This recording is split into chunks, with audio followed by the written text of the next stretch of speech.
Welcome to our very first assignment together.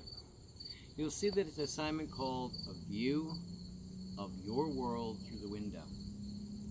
And that is because I wanted to come up with our very first project to kind of reflect this whole remote teaching and remote living we've been doing. And a lot of us are looking out a window more. And I also have 3 ways you can attack this. 1, realistically. 2, was more impressionistic, of just basic shapes and lines. And 3 would be, of course, surrealistic, my favorite. Surrealism works with dreams, and you'll see that in the attached worksheets. Please read them carefully. I've outlined every step, and I've given you pictures for inspiration. And I've also attached a video to this lesson as well. One last thing that I was asked to remind is that when we are in our live Zoom classroom, the expectations are pretty basic. Be nice to each other, be kind to each other.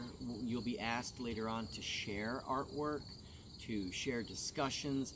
I'm learning those attachments. That won't be coming in the next week or so, but I'm learning those attachments. We're going to have breakout rooms and we can have post-it boards. So we have a lot more technology coming. For now, we're keeping it basic, keeping it easy, and keeping it relaxed. Now, what I suggest you do is find a window in your home that you really like the view from and take a picture of it. Then, with your phone next to you, you can use that as reference. All right? But since I'm using my phone to make this video, I'm going to pretend I have that. All right? So, you can choose to orient your paper landscape if it's a long, wide bay window, or portrait if it's like your tall, thin bedroom window and you're looking out the bedroom window, which, by the way, was always my favorite view in middle school. So the first step is pretty easy, and no, I'm not going to do the entire complete drawing, but I do have a lot of examples of finished student drawings. But what I would suggest you would do is you need to make a decision right now.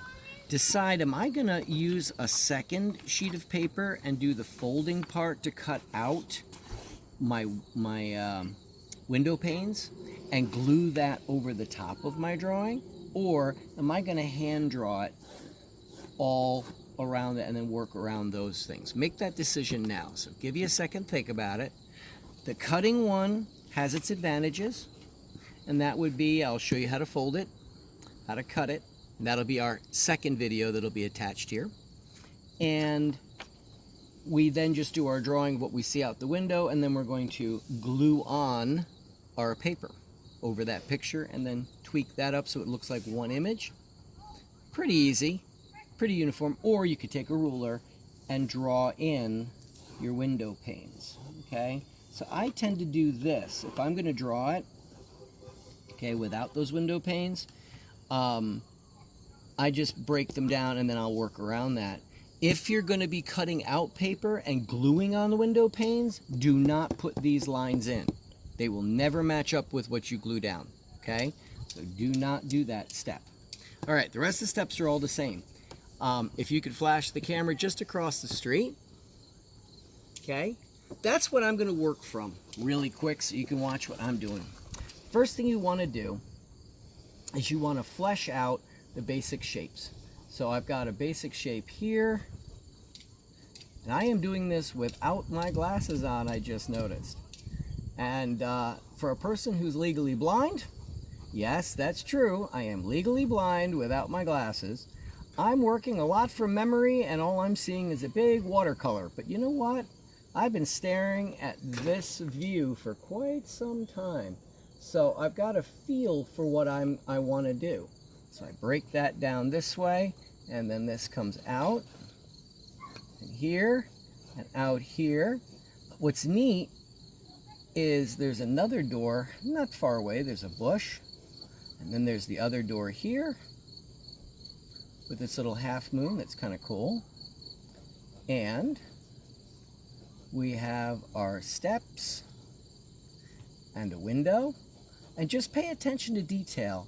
Now, guys, I don't want you to get all freaked out. But Mr. Shear, wait a minute. I don't draw. No. Sorry, that's not going to wash. I am not in any way, shape, or form overly concerned about your artistic prowess of doing it perfectly every time. No, that's not who I am. What I am is about you participating and trying something that may be out of your comfort zone, but definitely within your wheelhouse to try. Here's the other door. I'm going to line that up. Not doing too bad, but the thing that I really like about this view is they have a rounded shared sidewalk here, and then it comes out, and I think that's really a neat feature. And then of course the main sidewalk here, and I may throw in some trees here, okay, like that. And I'll do some more work on this after I've shut off the video, which by the way is going to echo how our Zoom classroom works, and that is you will have time during our 90 minutes when we meet for class. I will literally have you shut off your camera and probably work for 30 minutes or 45 minutes on your own without having to have the pressure of staring at a screen, because as an artist you need that time to really look at your subject. But then we're going to meet back in the classroom, and you'll be able to hold it up and go, see, Monsieur, what I did? And I will be able to go, hey, that's really great. Or, hey, that's a good try, but you may want to do this, this, and this to make it a little better.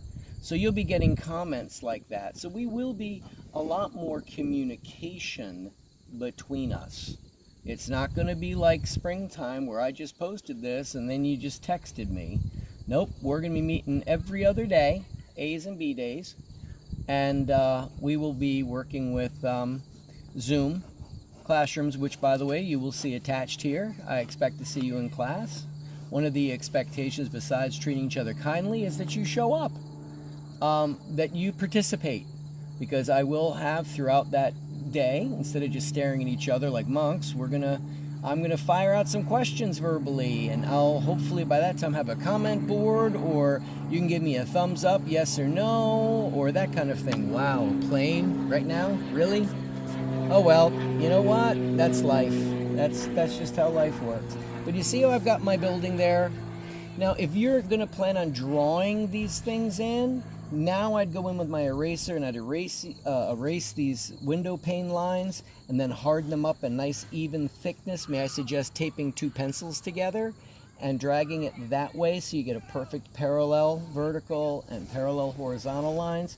Can you add a windowsill with like your cat in front of it or a plant? Sure, absolutely. That would be for the realism, and I would add in all the brick in here and the texture around the bushes. You know, I do all of that stuff. But the really cool thing is, if I did impressionistic, this would be pretty much it, and I'd begin shading in just big, broad areas. That would be impressionism.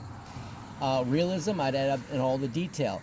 But surrealism, you see, surrealism is when you go back into your drawing and you draw what your imagination is seeing.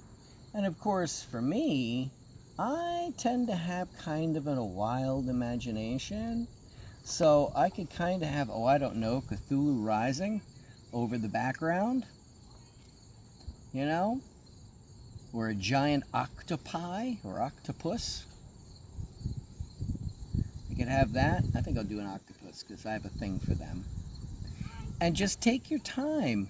Think about what neat things you could do in this. You know, you could even have, I think I'm going to do octopi. And that is, I'm going to have one guy come around here with his.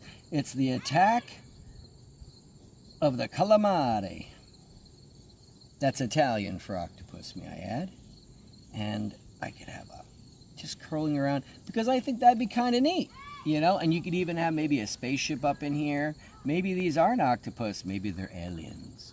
That would be surreal, as in a dreamscape, all right? And then I would go in, I would finish that out. All right, so that is the basics. And I am so looking forward to seeing you on our class via Zoom, almost as much as I'm looking forward to eventually seeing you face to face in the studio. Being able to hear the laughter and see the lights come on. That's the key. All right? Please be active, be participating, and be relaxed about this. It's art. It's a part of living. All right? So, you have an excellent restaurant.